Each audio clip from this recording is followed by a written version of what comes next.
Hey, what's going on, No Nation? It's CJ Wilson here with DoakTalk. I'm your host. Usually Monday or Sundays we'll jump into recapping the games and discussing the games. I'll do that for a second, but as you guys know, it's a lot more pressing issues that kind of happen, or pressing news rather, that happened with FSU. Within the last 24 hours. Yesterday, Mike Norvell announced the firing of offensive coordinator and offensive line coach Alex Atkins, defensive coordinator, my apologies, Adam Fuller, and receivers coach Ron Dugans. Some pretty You're big fired. Yeah, you heard the Donald Trump, you're fired. Um, Yeah, so moves that had to be made. So we'll jump into that in a second and speak about each move individually. And also, and it's very early, so I know it's exciting times for a fan base. And what more exciting than let's play fantasy coach and start throwing some names around that kind of fit in possible situations and things like that. So nothing as far as inside information or anything of that nature. Just some names that I feel like would be pretty good fits for FSU, and some names I feel like it's an opportunity there'll be a home run type of hire. Before we jump into that, though, let's go ahead and briefly recap this Notre Dame game. And also, you guys know we like to open phone lines up, and I feel like this is a perfect situation to kind of open the phone lines up. So if you guys got any takes in regards to the coaching decisions, in regards to the firing, some possible names you guys feel like could be fits for FSU and things like that, definitely get that together. I want you guys to put your GM hats on and put your list together. And towards the end of the show, once I discuss everything, we'll open the phone lines up and see what you guys have as far as some takes and possible names that you would like to see in regards to coaching at FSU. And also, man, please hit that like button, subscribe to the channel if you guys aren't members of the DoakTalk community. Shooting that like button does a world of favors for us, gets our information out to like-minded Noel fans like yourself that want to, that's not your typical college football fan that, wants to hear the ins and out of the program versus, the wins and losses and all that type of deal. You guys know I cover recruiting. I pretty much cover FSU 24/7 year round, whether it's recruiting, coaching changes, whatever's going on within the program, that type of deal. So hit that like button, subscribe to the channel if you haven't, and welcome to the DoakTalk community. All right, let's jump right into it. Like I said, FSU ended up losing 52-3 against Notre Dame. And the game went pretty much, I'm not going to say as expected, but yeah, pretty much as expected, so to speak, if you watched FSU play throughout this season. Bad quarterback play, bad offensive line play, bad receiver play, just bad offense in general.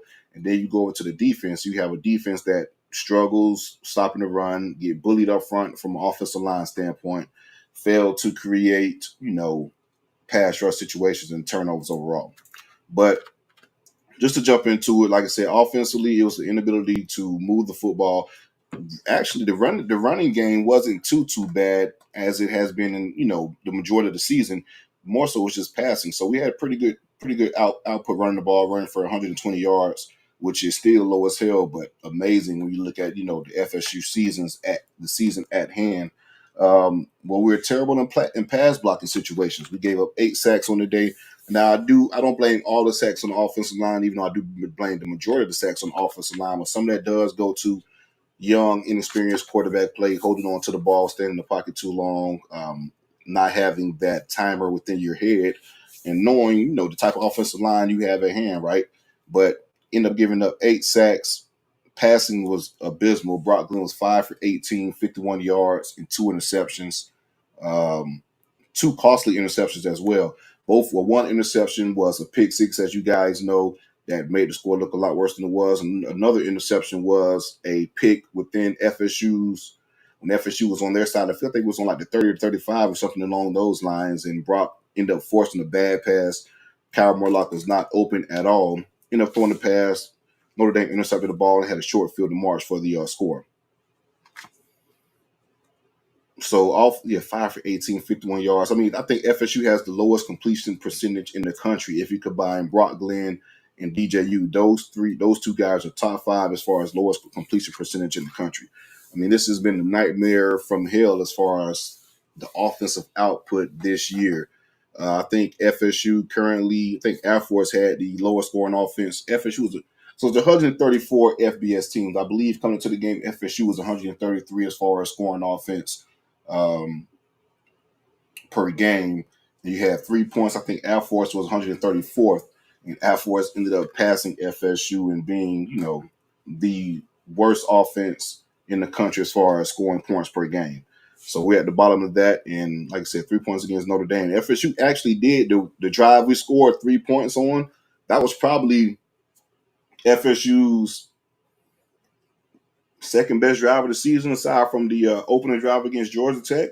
Offensive line moved people. They were physical up front.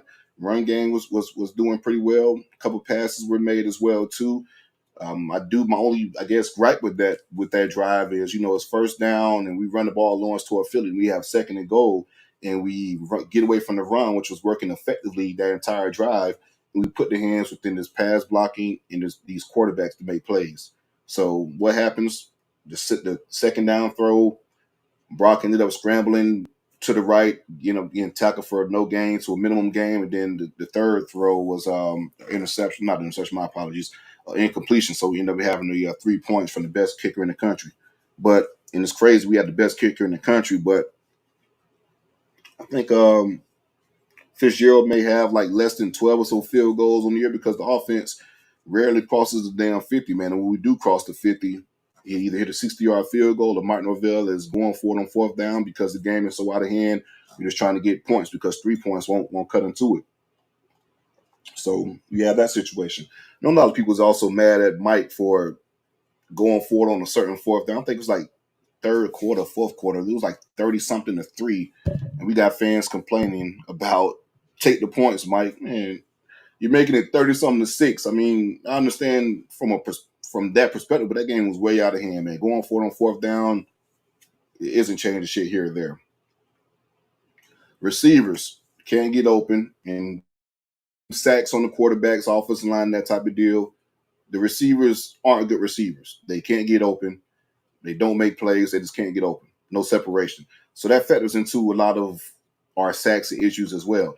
I told you guys a few pods ago, like this is the perfect blend for bad offense. Bad quarterback play, bad running back play, bad receiver play, bad offensive line play, even bad play calling in certain situations. I know a lot of fans were clamoring about, making a change at quarterback from DJU to Brock, but saying it can't get any worse. Yeah, it absolutely can get worse. The floor can be lowered even further. Now, I do agree that it was time to kind of move on for DJ and get a sense of what you have in the future for the 2025 year with the Brock, Glenn, or Luke, Promohawk, and things like that. But you see 100% why DJ was named the starter and why he actually started after, the 4 games or so, because it was a drop off after DJU, and that's hard to fathom because DJU wasn't a good quarterback for FSU during the time he played as well.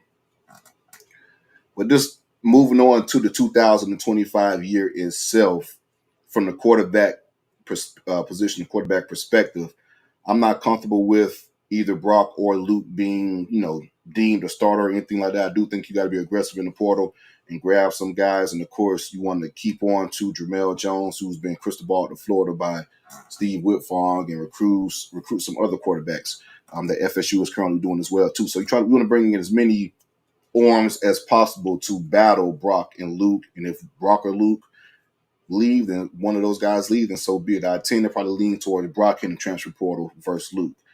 Even with Luke, he's very raw and been playing quarterback for 2 years. You see some tools in what he's shown so far.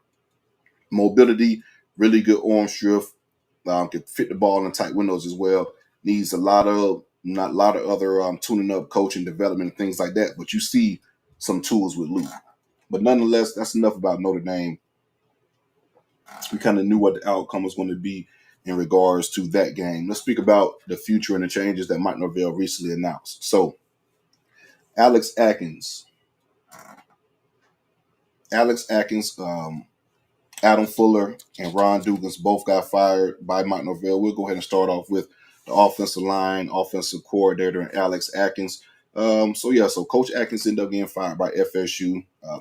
Not necessarily a surprise. I know a lot of people was kind of skeptical in regards to Mike possibly holding on to Coach Atkins due to show clause that's attached to Atkins based off the NCAA findings that happened a few years ago during that recruiting violation with the Marius Mims.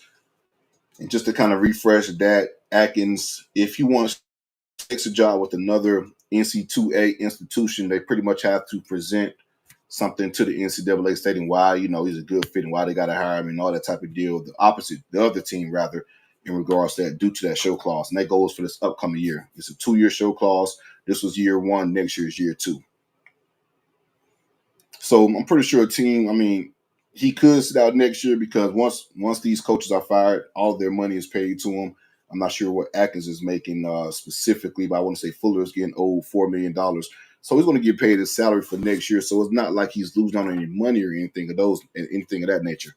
But I do believe that a school could possibly take a chance on Coach Atkins and go ahead and make that presentation. He's a young guy, innovative guy. I think he has a bright future within the college ranks, but it did not work out at FSU.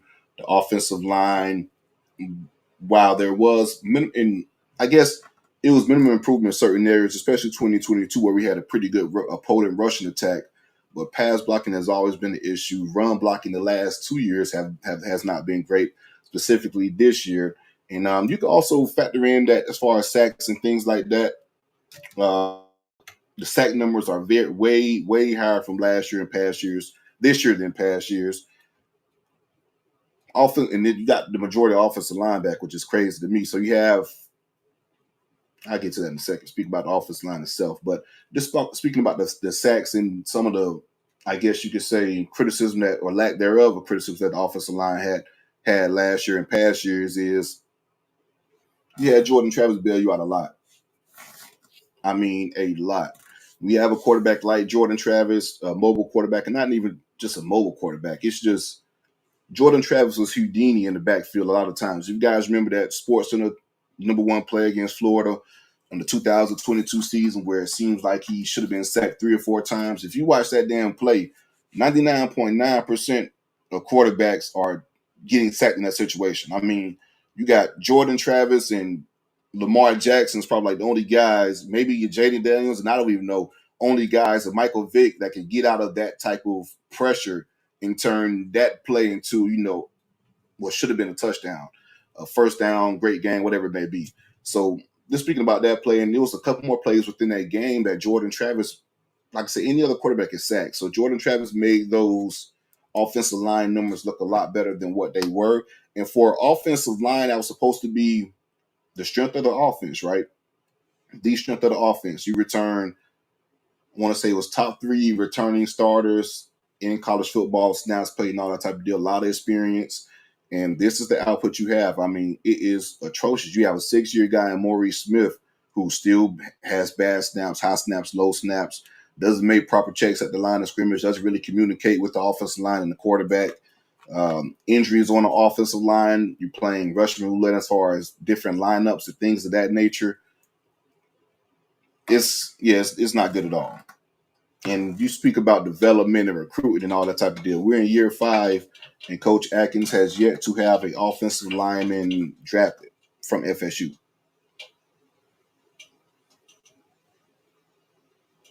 We're in year 5, and Coach Atkins has yet to have an offensive lineman drafted at FSU, and not even just drafted. I don't think he has an offensive line that was an undrafted free agent that actually had a shot within training camp and was a participant in training camp to a certain point. I'm not even saying making a 53-man roster, making the practice squad, just going through a certain point in training camp and not getting cut.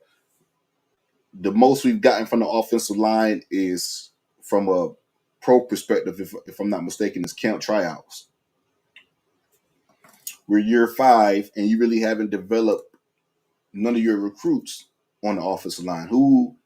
No one that you recruited is starting on the offensive line currently. It's mostly guys that were recruited by Willie Taggart, older guys that were recruited by Willie Taggart, or guys you got.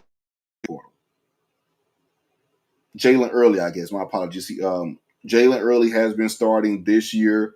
Otto has been starting this year. But as far as developing those guys into being good players, that remains to be seen within those 2 as of yet.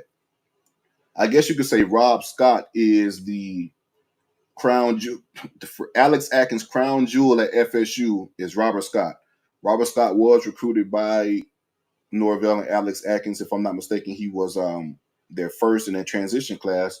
Rob Scott is from Arkansas. He's committed to Ole Miss. We ended up flipping Rob Scott from Ole Miss. Peak Rob Scott ended up being second team All ACC in the year 2022, but the majority of Rob Scott's career has been up and down and hampered by injuries for the most part. When you think about Rob Scott and his playing days at FSU, it's injuries. Now, a lot of that probably comes from him after the play, and Alex Atkins spoke to this while he was actually, still a part of the staff. A lot of this may have came into play as far as his injuries, breaking down his body, playing too early. Rob Scott was pretty much trusted into the starting position as a true freshman because the offensive line was so bad. The offensive line that Alex Atkins inherited was so bad, you pretty much had to play younger guys off the rip. But again, when we're looking at the 5-year resume and your crown jewel on the offensive line that you could say that you coached and you developed and this, that, and the third is Robert Scott, that's not saying too much. And we know he has the offensive coordinator position attached to him. Doesn't call plays or anything like that, but it's still attached to him due to Kenny Dillingham leaving Florida State a few years ago. But yeah, just speaking about Alex Atkins in general and the job he's done at FSU, yeah, I was a fan of Atkins. I think he does a good job of, if you listen to his coaching, teaching, and tape and stuff like that, as far as it was a video with him teaching counter at a coaching clinic. I think he could. I like what you like what you hear in this, that, and the third. Recruits say the right things in certain situations, but at the same time, man, results are the results, and you got to actually put it on the field and that type of deal. And you look at the results as far as what Alex Atkins has produced at FSU, it isn't great at all. It is not great at all. So it is what it is when it comes to that. And even with recruiting, we were in play for certain guys with Alex Atkins, like some blue chip offensive linemen, 5-star guys, not just 5-star guys or high 4-star guys. We're talking about guys that has the body type, right? We're talking about 6'5", 6'6" type of guys, 300 plus, some blue chip guys, SEC type of linemen, so to speak, that were considering FSU and play for FSU. But the guys that we've actually signed on the offensive line, if you look at body size and things like that, it's not many that fits the bill in regards to what FSU should be taking on a regular. There's been a lot of undersized guys and a lot of guys who have guard type builds but are projected at FSU or recruited at FSU to play tackle. So even from a body type perspective and just from a recruiting perspective, we weren't bringing in the best quality in certain positions, in my opinion, from an offensive line standpoint. So a move had to be made there. And just speaking about, I guess, I don't really have too many names for the offensive line itself, but there's a couple offensive coordinators that I think would be pretty interesting for FSU if a move was made, in my opinion. This is an interesting one as well, too. Not sure how. I think someone put it on the timeline, if I'm not mistaken, that kind of caught my attention. Not sure exactly how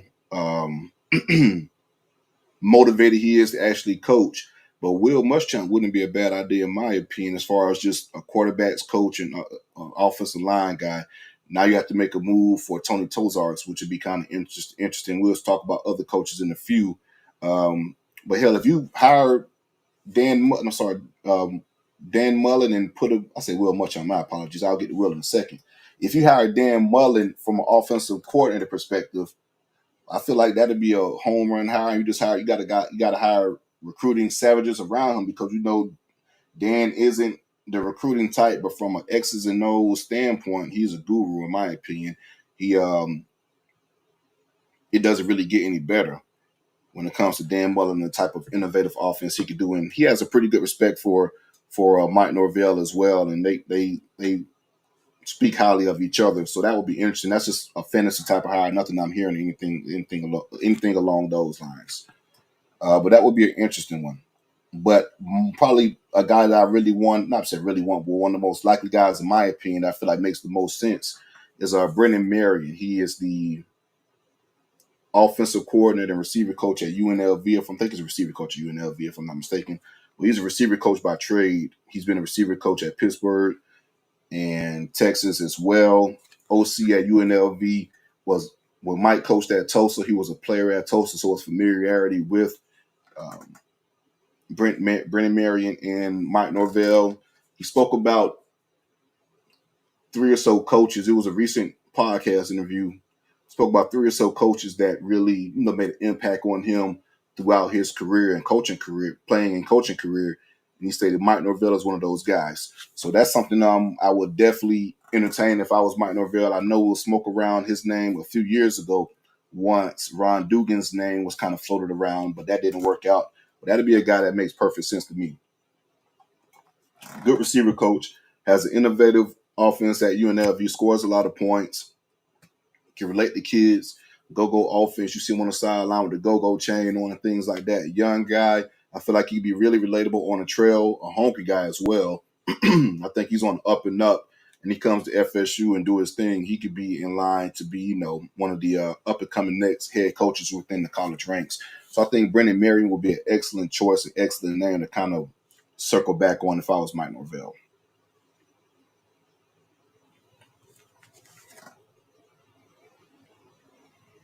Mike Shanahan is another guy I will reach out to as well. The offensive coordinator at Purdue, wide receiver coach at Purdue as well too. With this train pass, give me a second, guys.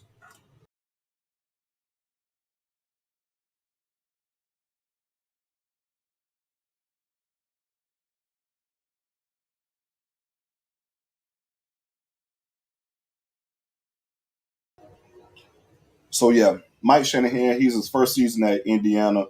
He's going to be a hot commodity. That whole Indiana staff is going to be a hot commodity with Kurt Signetti, a really good head coach who's 10-0, has Indiana 10-0 for the first time in program history in year one. But he worked under Kurt Signetti at James Madison for 4 years. He was a receiver coach and offensive coordinator. He was a recruiting coordinator as well too.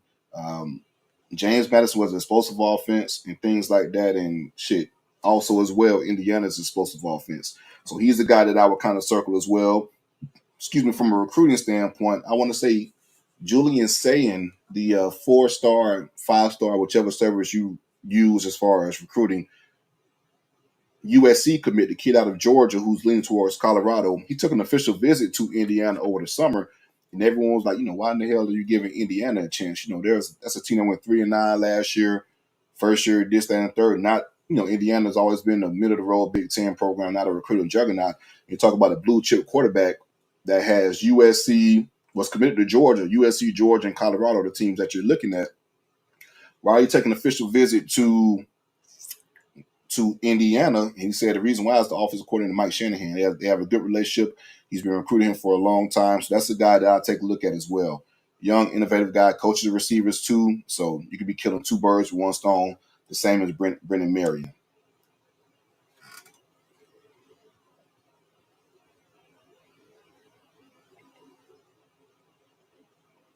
All right, so I got one more name that I want to kind of discuss as far as from an offensive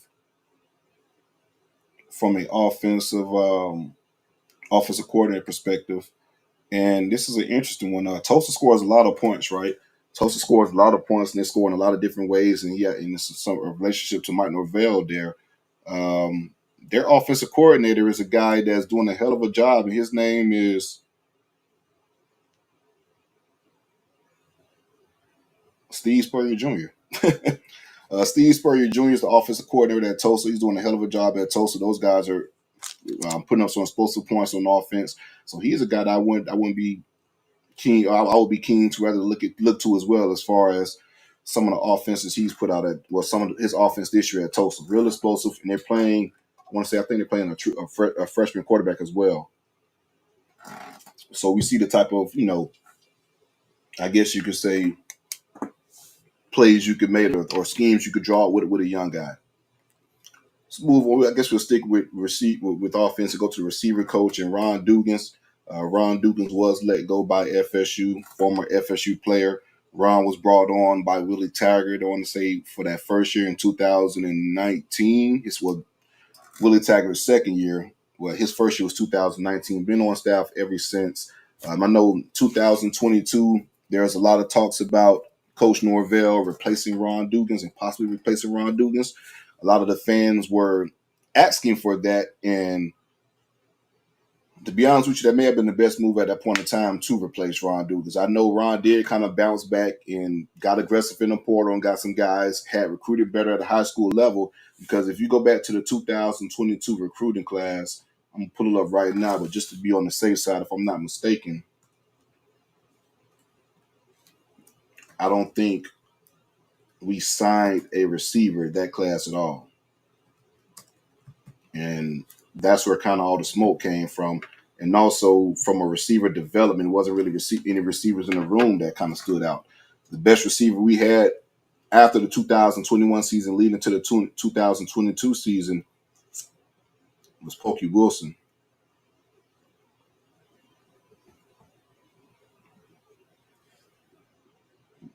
All right.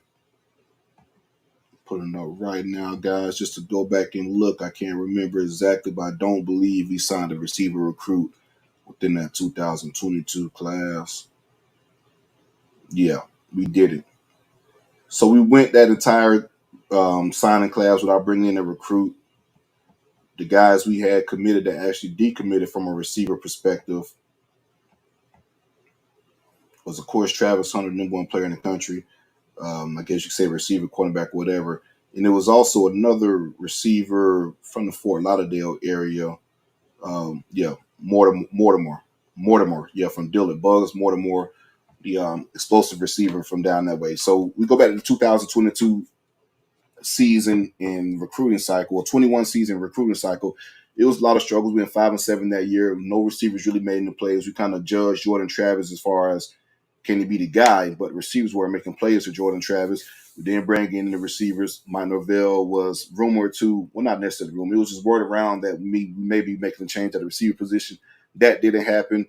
Dugans ended up staying. But if you look at the guys we brought in since then, from the 2022 class, just from a development standpoint, we speak about development all the time, right? And these are some of the guys that Ron has recruited, and not get to the transfer portal guys as well. But some of the guys that Ron has recruited since that 22 season that haven't developed as of yet, or guys that really haven't came and made those type of plays for FSU as of yet. Hakeem Williams was the 25th player in the country overall, 5-star receiver. And, I'm not big on guys. I don't really judge freshmen and sophomore and things like that, but you do want to see progression from year one to year two. There hasn't been any progression from Hakeem Williams. And we're talking about a kid that's ultra talented, but a kid that was very raw coming in, didn't have the best coaching at Stranahan due to the situation, things like that, wasn't really taught the ins and outs of being a route runner and that type of deal. So I say that to say this: you have an athletically gifted player that's very raw. You need development. You need coaching. You need that type of development to kind of bring it out and show it. And we haven't seen that from Hakeem Williams just yet. Like, he was a 5-star player, great measurables, 6'4", 215, 220 plus. There's no way that shouldn't translate in some way. Goldie Lawrence, he was another receiver we brought in, 3-star receiver. He lasted one semester at FSU. Transferred to USF, then I transferred out of USF, and I want to say he's at a FCS school right now. Vendrevius Jacobs, another ultra talented guy that really didn't translate, ended up transferring to South Carolina. He's playing for South Carolina this year. So that's what we have for the 2023 receiving cycle. Then you move on to the 2024 receiving cycle. Who do we bring in? We got some guys nonetheless. I feel like the 24 receiving cycle was a lot better and has some promise, but it's not elite to say the least. LaWayne McCoy, I feel like he could be pretty good. Really haven't showed just yet. Elijah Moore, this is a guy I'm really high on. A lot of potential. I think a new receiver coach could probably do him good. BJ Gibson, Camden Fryer. So these guys, I feel like they could probably play. But the big loss for the 2024 recruiting cycle is, of course, Jeremiah Smith. And you guys know, as FSU fans that follow recruiting throughout that whole process, Jeremiah Smith is a guy that FSU probably could have landed if they were better in certain areas and did certain things better. But he was a guy that FSU was in for a long time and put a lot of resources in. Number one player in the country, ended up going to Ohio State, and Jeremiah is one of the best players, one of the best freshmen in the country, one of the best receivers in the country, regardless of classification right now. Then, of course, 2025, this recruiting cycle starts out hot. You get Dalen, it pisses me off, man, because you got McCutcheon, C.J. Wiley, and Clark from South Carolina. McCutcheon and C.J. Wiley, man, those two guys, I feel like they could have helped FSU next year. McCutcheon was probably the most complete receiver that we had committed. Could do it all, run the entire route tree, great hands, this, that, and the third. I think he was the most college ready out of receiver guys that we had committed. And C.J. Wiley was just an athletic freak. I'm talking about the kid that could do it all. So you lose those three guys, I feel like it's only right that you got to make a change at the receiver position. And then speak about the guys you have on the roster. It isn't good.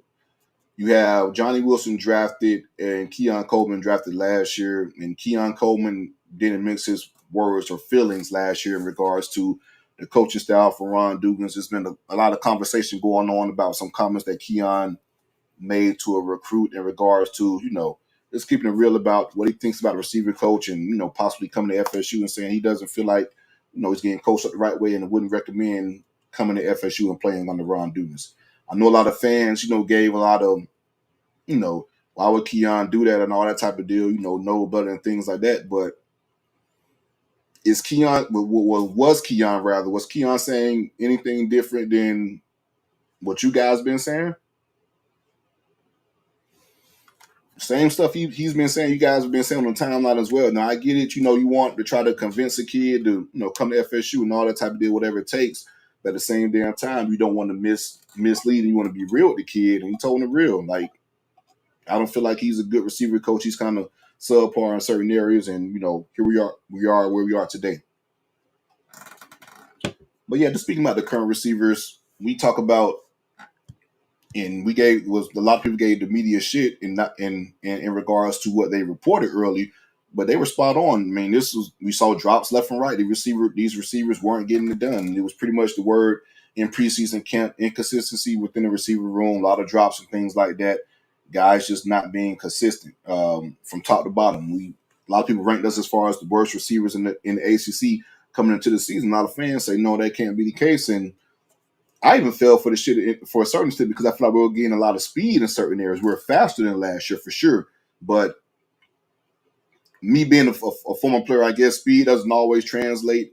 And you see that shit right now. You can be straight line fast and things like that, but that doesn't mean you're going to play fast or that translate to actual football speed and coming out in and out of your breaks, just being a fast player on the field. But you look at the guys we currently have, some older guys that weren't developing didn't get really better over the time. Keytron Portier, I feel like he had talent, never progressed. Deuce Spine. Deuce had whatever. If you want a prototype receiver from a build up and athletic standpoint, Deuce would be your guy. Around 6'4", 190, can run like a deer, that type of deal. Never progressed, never developed, that type of guy. Williamson, number 21, Darren Williamson. He's a guy that this staff has been gloating about, his talent and things like that.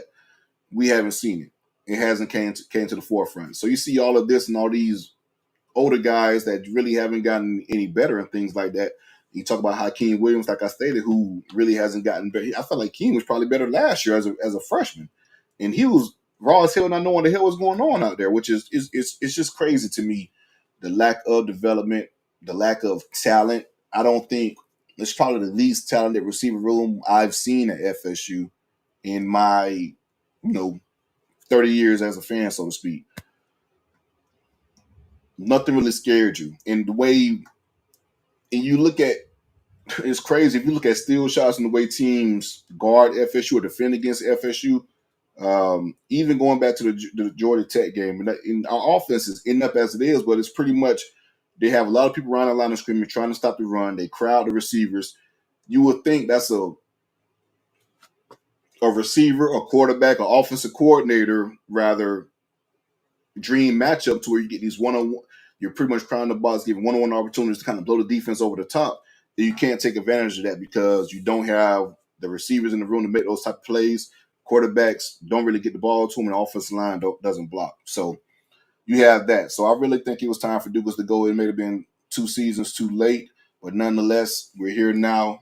Some guys that I would consider a little bit. Of course, I brought about Brennan Marion, rather, the UNLV offensive coordinator. He's a receiver guy by trade, so it'll be a seamless transition just to make that move. This is a guy that I really like, a younger guy. I feel like he's a hell of a recruiter, an up-and-coming guy that could be a star at FSU or just a star in general, and that's Ty Underwood. Ty played for Rutgers undergraduate. He coached at Pittsburgh. Excuse me. He coached at Pittsburgh, was recruiting very well at Pittsburgh, brought in a couple blue chip guys, and brought some guys from Florida as well.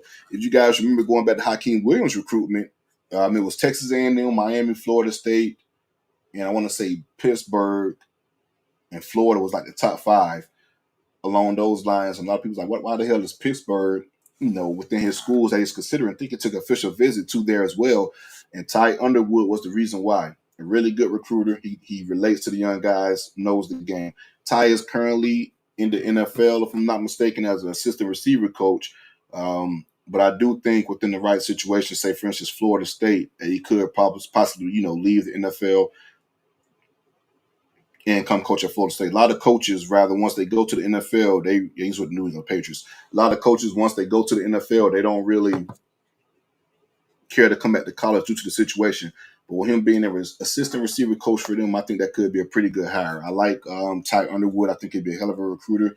And I think he could actually coach players as well. All right, let's move on to Adam Fuller, defensive coordinator. A lot of people kind of questioning, well, not necessarily questioning, but, how can you fire your defensive coordinator when, the defense has been, I guess you could say it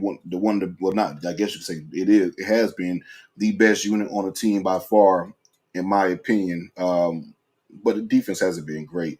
We could talk about the rush defense. I've spoken in the past about certain games where FSU, has given up over a lot of yards rushing. Georgia Tech gave it 1 or 2 on the ground against Florida State. Boston College had over 200 yards rushing. Clemson, Miami, Notre Dame. That's not an FSU. That's not what you want from FSU defense. And third down conversions have been terrible to say the least under Coach Fuller. We just can't get the field on third downs. Speaking about the North Carolina game specifically, just to give examples, it was a 3rd and 10, 3rd and 11, 3rd and 14, like a 3rd and 20. They converted all of them. If you guys have been followers of DoakTalk, I talk pretty much every damn Sunday and Monday about FSU giving up third downs, 3rd and longs, and not being, smart in those situations. We don't create turnovers. I mean, it's just a plethora of things when it comes to defense. It's a bend but don't break type of mentality. I mean, the best output we had was the 2023 season last year, where they were great down the stretch for sure. In 2022, they are pretty solid as well. But it's just too many times where we're questioning certain things on defense. And just going back to this 24 season, this is supposed to be, the best defensive line we've seen. Not say we've seen, but one of the best defensive lines in the country, rather, and it laid an egg. Linebacker recruiting has been atrocious, even though that's not technically Adam Fuller. That's another coach we'll talk to a little bit, but that's under his development, under his tutelage. Defensive back play hasn't been great in certain situations. You kind of question play calling it, and you question a lot of things from Adam Fuller. It's been solid defense, okay defense, but it hasn't been great Florida State defense. We're Florida State. We're accustomed to defenses on a yearly basis. We're accustomed to stopping the run on a yearly basis. We're accustomed to great secondary play and elite athletes in the secondary on a yearly basis. And we're just physical defense. That's what we know. And we haven't seen it at all from Alan Fuller. These guys don't get off the field on third downs. We don't shorten the game. We extend the game because we have too many thrown out drives. And then just from a recruiting standpoint, we haven't recruited great on a defensive line. So let's talk about some of the whiffs on the defensive line. Well, not defensive line. We talk about defensive line for sure, but this defense in general from FSU, as far as what we've been missing out over the years. Some of the guys that left FSU and decommitted. 2024 recruiting class specifically, KJ Bolden. You have the best safety in the country, one of the better players in the country. He's starting for Georgia as a true freshman right now, making hell of a plays. Was committed to FSU, ended up decommitting from FSU. Armando Blunt, you could throw that, we could call that what it is, but he decommitted from FSU. However it played out was, Miami lean all the way, that type of deal. We got played. He committed to FSU, decommitted. He's with Miami now. Red Morgan, he's a starting safety for Alabama right now. Travis, I'm not even going to Travis just yet. Let's go to the 23 recruiting class. This is just from the 2024 season. The 2023 recruiting class from a defensive standpoint. And this is what probably hurts the most. Keldrick Falk, 4-star defensive, this position group. 4-star defensive end, Keldrick Falk, ended up decommitting from FSU and going to Auburn. Gabe Harris, a 4-star defensive end, ended up decommitting from FSU. I think Gabe ended up going to Georgia. Tavion Gaston was a 4-star guy, ended up decommitting. 3-star guy, ended up decommitting from FSU. These are all along the defensive line.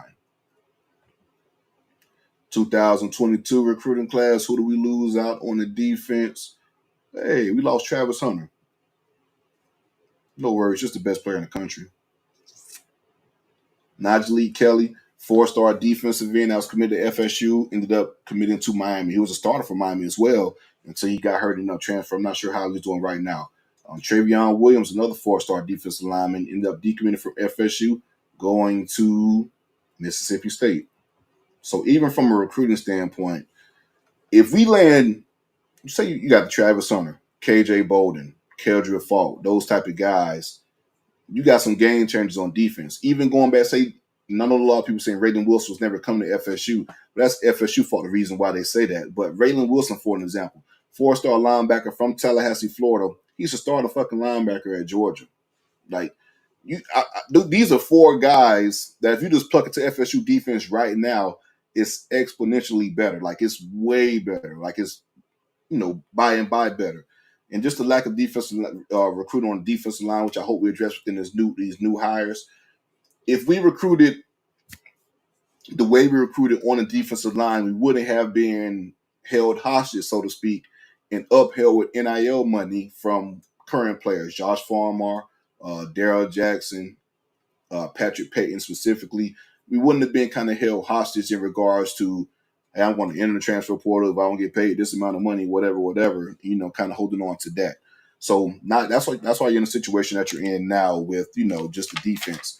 It's an okay defense, but it's okay in comparison to the offense. It isn't a great defense. It isn't an FSU standard defense by any stretch of the imagination.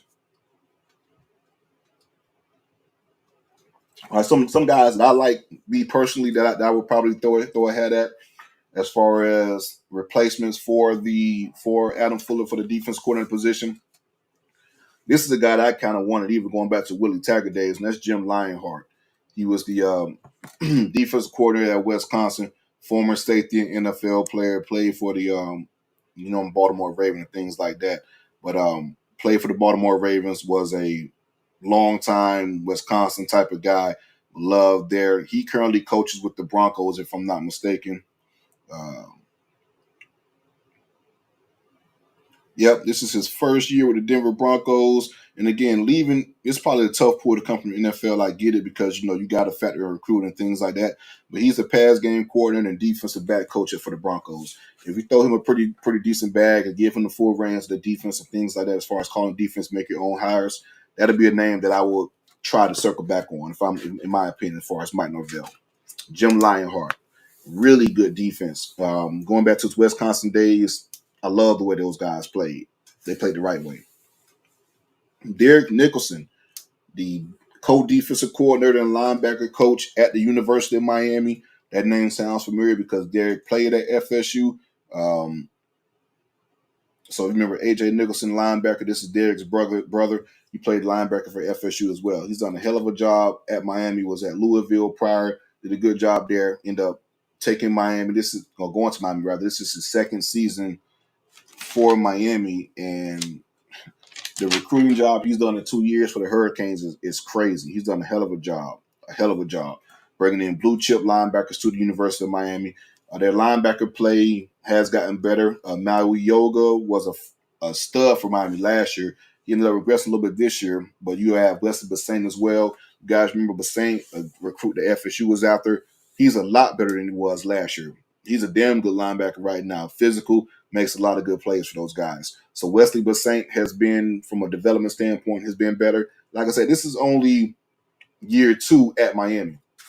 I'm more so impressed with the recruiting he's done at Miami. I'm telling you, he has brought in some blue chip linebackers at the University of Miami during his short stay there.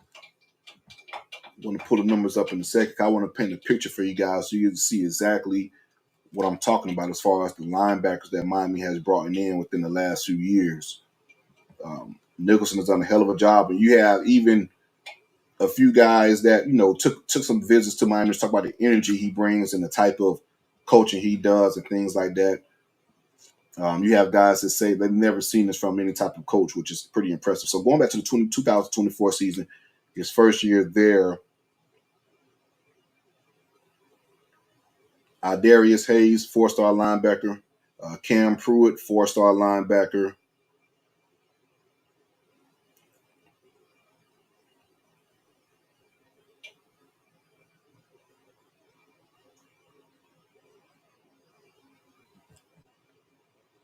One second, my apologies. I'm strolling and moving.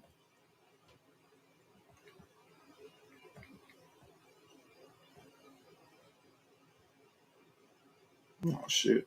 My bad. Sorry, I went from commits to prospects. Bear with me. But you guys kind of get the picture in regards to D-Nick and what he's been doing from a recruiting standpoint. Gavin Nix, 4-star linebacker. If you guys remember Gavin Nix, it was pretty much an FSU Miami battle down the stretch for Gavin Nix. IMG, 4-star linebacker, ended up committed to Miami over FSU. Dalen Upshaw, another linebacker from, I'm sorry, that's a receiver. My apologies. Looking at the wrong spot.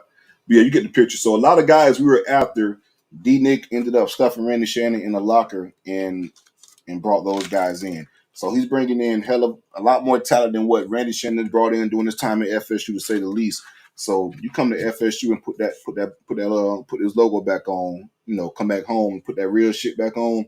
I think it'll pay dividends for FSU. He'll be an elite recruiter. He'll bring in a lot of guys, and from an energy standpoint, he's what we need. He's that type of guy that knows what it takes. The passion, the linebackers we've had over the years, he's been a part of that. So he knows the type of linebacker, the expectation for linebacker play at FSU. He embodies that. So why not bring him in? Hell of a recruiter. Could be possible defensive coordinator. Probably. See, and then I guess that's the tricky part. You're going to have the full range to him from a defensive coordinator standpoint, or have him be a co-defensive coordinator with somebody. But at the same damn time, I think if you up the bag a little bit and put some titles onto it, I feel like he'll be a guy we could take from Miami. In my opinion, due to wanting to be back home. This is a name that I feel like would be a home run hire for FSU. I'm not saying home run. Like, I feel like Mike Norvell pulls this off. I'm sold on Mike. Like, he could be the fucking guy for me 100%. Even though when I say I'm sold on Mike, you guys know he's always been my guy. When I say I'm sold on Mike, I mean, I really feel like if he would make this move, he'd mean serious damn business, and he would be able to pull us out of whatever hole we are in, and just shows the commitment. But Will Muschamp is a name, and we kind of shot to Harlan on our last live. He brought it up and it caught my attention. I'm like, well, shit. I think you're actually right, man. It would be a perfect situation. So you guys remember Will Muschamp? He was fired from South Carolina. I believe, I'm not mistaken, Harlan, correct me if I'm wrong, this is the last year that South Carolina will be paying his buyout. Excuse me. So the South Carolina money is going to be running out this year. He's off field for Georgia. I will throw the kitchen sink at Will Muschamp. I will give Will Muschamp $3 million a year and tell him you can hire whoever the fuck you want on that side of the ball. Whatever staff you want, you got it. $3 million a year. Come coach defenses come coordinate defense at Florida State. $3 million a year. And you can bring in whoever the hell you want to coach to fill the rest of those positions on defense. He's that damn type of coach from a defensive standpoint. Going back to Texas, going to Florida, South Carolina, even Georgia now. He's doing a hell of a job at Georgia in the off field capacity. We know how tight him and Kirby is and how much of an influence he has. But Will Muschamp, Shout out to Big Noel and Grimes and those guys. They use this notion, knows what it looks like. Will Muschamp knows what it looks like on defense. He knows what it looks like on defense. And Will is a hell of a recruiter on defense. Always has been. His only issue at Florida was those trash offenses. But Florida defenses, a Will Muschamp coach defense, that shit was hell. If we go back to some of the games that Jimbo played against Will Muschamp and things like that, 2014 for an example, that game was a hard fought game, even though 2014 FSU always made it a lot harder than what it should have been. But that was a tough game, man. Just 2012 as well. Florida beat our ass in 2012. Took EJ out the game from a physical standpoint because of Will Muschamp coach defenses. Those guys are physical. They get after it. They play fast. They play relentless. Like I said, it's all about cool with the scheme and that type of deal, and that's perfectly fine. You got to have a scheme to combat, whatever you need, but you got to have the Jimmies and the Joes. And Will Muschamp knows how to get the Jimmies and the Joes. I'm telling you, he's always has.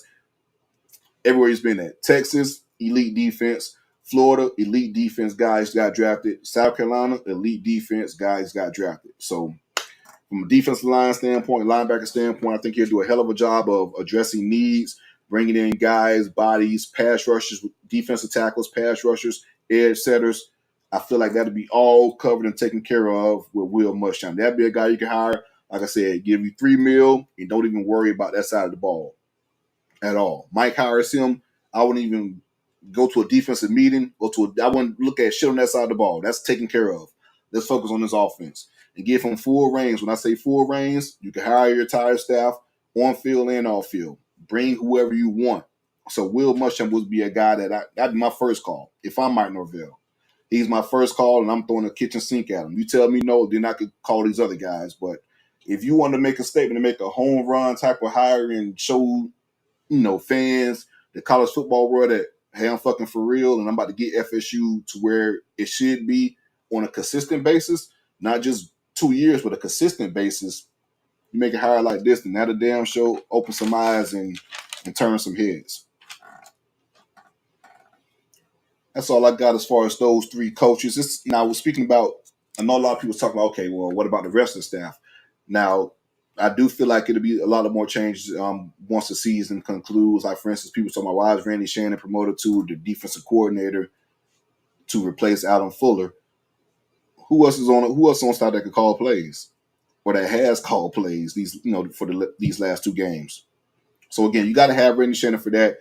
He was the interim head coach at Florida, if I'm not mistaken. Once, what was that coach name? The guy that was having sexual relationships with the shark, Jim McElwain. Yeah, once Jim McElwain got fired, I think he was the interim head coach there as well. So yeah, you got to have a guy that can call plays. But I don't think Randy Shannon will probably be retained after the season. Defensive line, Odell, man, that's a sticky one. That is a very sticky one. I hope. Well, of course, all fans most fans rather hope that he'll transition to an off the field role and we get some younger blood in there. But man, I'm not predicting that one until it actually happens. I hope it happens, but Odell got a different pool, man. So we'll see how that plays out. So we'll see how that plays out as far as the defensive line. But I think, in my opinion, we make a change there. But again, until that actually happens, then I won't say too much about that. So I think possible defensive line and linebacker, that's going to be a change. Pat Surtain is a guy that I feel like could have other opportunities as far as the NFL. And that's not necessarily, how can I put it? That's something that was pretty much was known would happen at a certain point at FSU. I don't think Pat Surtain was a long-term option for FSU. So it could be this year, it could be next year. But if Pat Surtain does end up leaving, depending on the defensive coordinator, this does matter. But just say randomly, as far as some defensive back guys to kind of replace him, that I would throw my hat in is DVD, DeMarcus Van Dyke, the South Florida cornerbacks coach, young up and coming guy, really good recruiter, knows Florida very well, can get a lot of guys far from a recruiting standpoint. Former FSU Tallahassee legend, 850, and overall homie, Antonio Cromartie. I think Crow will be a hell of a defensive back coach.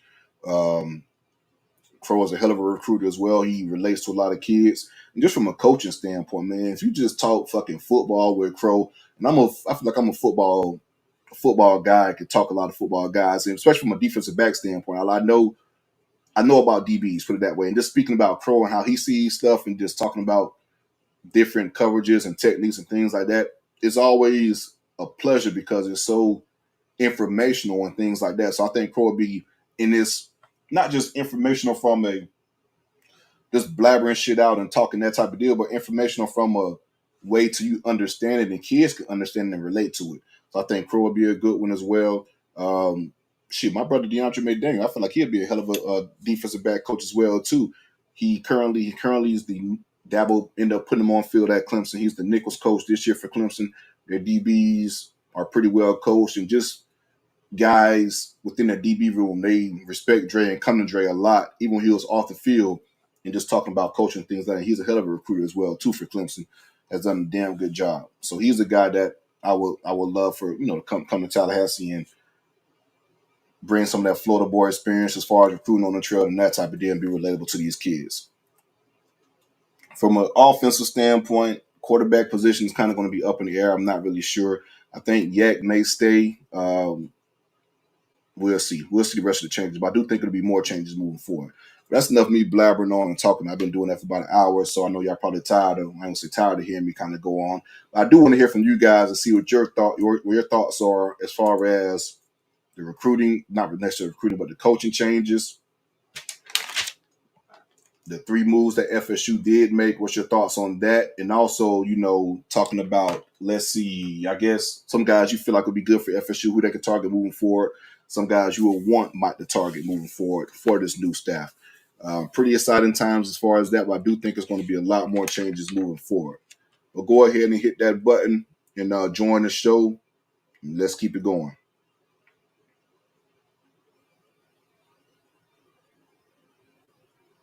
Galaxy King, Randy Shannon look like it's going to look like Buddy Ryan these next 2 weeks, and be kept. Watch it play out. That's funny. Yeah, he'll look like Buddy Ryan, and that'll make Mario want to go ahead and bring him back home to Miami. Go ahead and make that move, Mario Cristobal. Randy Shannon back to the Hurricanes. It makes perfect sense. But hit that like button if you guys haven't, and subscribe to the channel. We got about 90 or so people in here chilling, hanging out. Go ahead and hit that like button. It takes 2 seconds to hit that button, 2 seconds to show a little bit of love, and subscribe to the channel if you haven't as of yet. But yeah, like I said, Mike and Harlan, I appreciate you for bringing it up, and might need to message Mike my damn self. Hey, call Will Muschamp and offer him the kitchen sink, $3 million a year, and you could have whoever the fuck you want to as far as your staff. That is your baby. Will be a home run hire, in my opinion. Go ahead and hit that link if you guys want to discuss and talk a little bit and give me some opinions on the coaching changes, and just give me your thoughts in regards to who do you think would be a good fit as far as replacements. Ernie Sims at linebacker coach. I know that's been the name that's been floated around and things like that, as far as possibility. But I don't know, man. Maybe Ernie is looking to get into the NFL, but just from a recruiting standpoint, I'm not exactly sure if Ernie would be the answer at linebacker coach for FSU.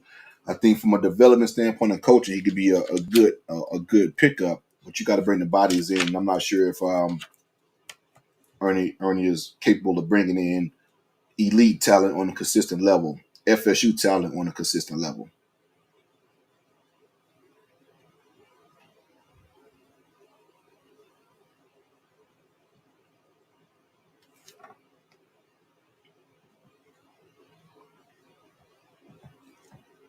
I know a lot of fans are kind of concerned about recruiting as well too.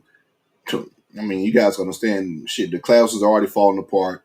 You don't want to never feel like you're being held hostage or anything like that from a personnel move, from a staff move rather, to appease the players. That's not something you want to do at all. It just doesn't work like that. Peyton Joseph, he's an offensive lineman that's committed, and Solomon Thomas, the 5-star offensive lineman out of Mandarin. Out of Rains High School in Jacksonville, Florida. He's committed as well from the offensive line standpoint. It's going to be interesting to see if they will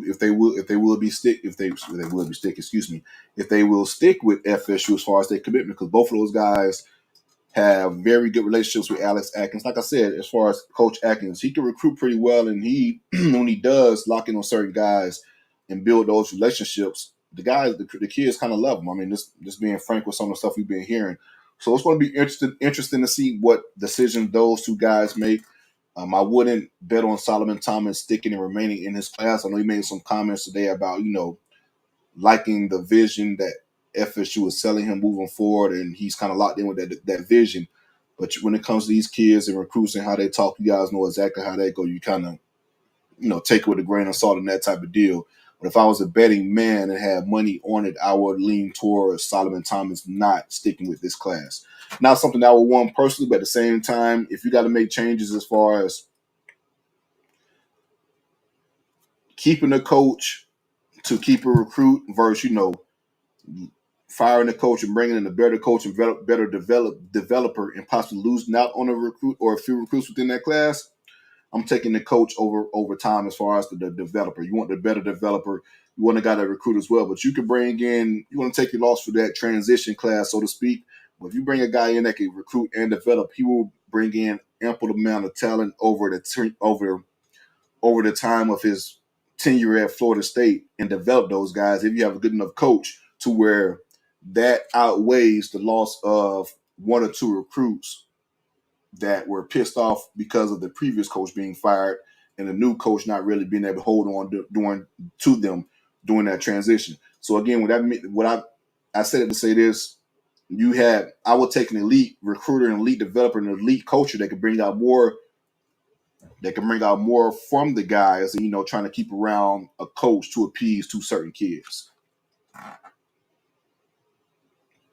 I think we're going to probably wrap things up pretty soon. We don't have anybody that want to really chime in and get their takes off and discuss the coaching changes and things like that, which is kind of surprising to me. Usually people want to talk about this. This gets college football fans excited, and that's the possibility of coaching changes and additions in regards to that. But nonetheless, we're going to go ahead and wrap this show up now.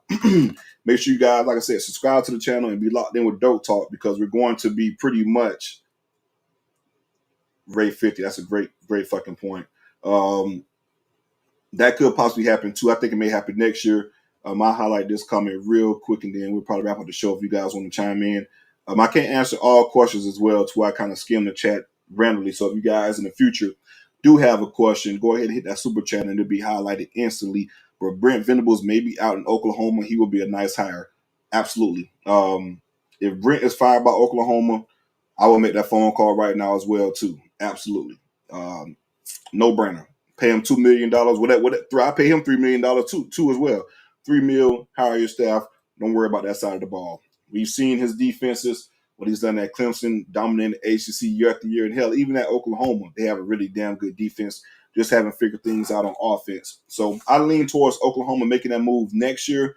But hell, you're right. Oklahoma could make that move this year. And if that does happen, Mike, that'll be my first damn phone call. Brent, come on back to the ACC.